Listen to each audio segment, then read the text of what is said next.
Hey everybody, it's Jay Ball, Blue Jays Outdoors. Hope you guys are having a good day. Wanted to share with you a really quick tip and trick that I just kind of came across, I guess. I don't know why I didn't think about this, but you guys know I'm a huge fan of pink Spike It dye, and I pretty much dye anything pink that I can, whether it's a swim jig or even like an underspin I've got here, or even the new pink or even the new slobber knocker. I absolutely love dyeing stuff pink. And what I want to do is I want to show you guys a tip and trick. So these are the Pro Swimmers. I just picked these up, just did an unboxing video for these. And what I wanted to do was actually show you a little tip and trick on how to dye these, like before you get on the water, right? Like I like to do this to some lures, especially before I get on the water, because I don't want to spill the Spike It dye on the boat, obviously. But what I want to show you is if you take a really small, like finishing nail, I don't know if these are called penny nails or what, and you actually poke it in the nose of the bait, right?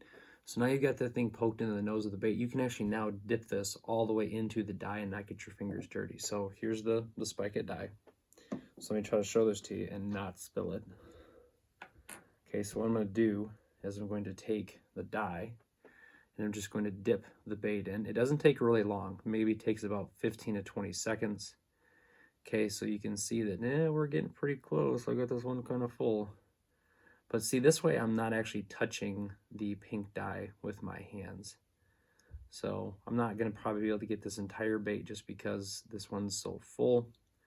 So I let this sit in the dye about 10 to 15 seconds. This is acetone-based dye, so it does actually will melt the bait if you leave the bait in too long. So yeah, look at how pink that is already.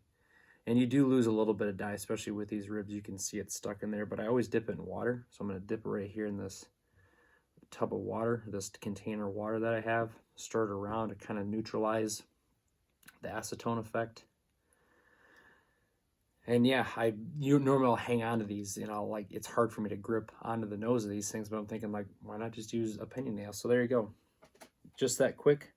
Takes about 10 to 15 seconds. Again, I try to do this with some baits outside of the boat. So there is the new one versus the original. So you can see it's actually pretty pink. Now if you want, you can actually take the penny nail out, make sure it's nice and dry.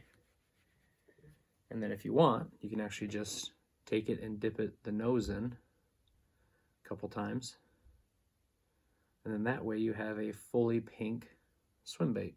And this works on most swim baits, whatever soft plastic swim bait you prefer to use. You guys know I'm a big fan of Berkley. So there you go. There's your pink paddle tail swim jig versus the white version, and this took all of maybe 30 seconds to do that. So really wanted to show you guys just that quick tip and trick on using this penny nail to make it easier to dye all your plastics dyes. So you can do this with Senkos, you can do it with creature baits, anything you want to dye pink. So hopefully you guys enjoyed this really short tips and tricks video.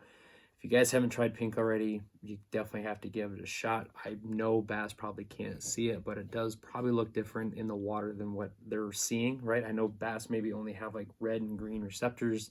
Maybe they can't see pink, but whatever it looks like in the water, they're definitely keying in on it because it looks like nothing else that nobody's throwing. So hopefully you guys have seen throughout the last year and a half, 2 years about why you should probably be throwing pink. But again, I definitely appreciate all your support. Hope you guys enjoyed this video, and remember, the easiest way to change your attitude is by showing good attitude. Thanks. We'll catch you in the water next time.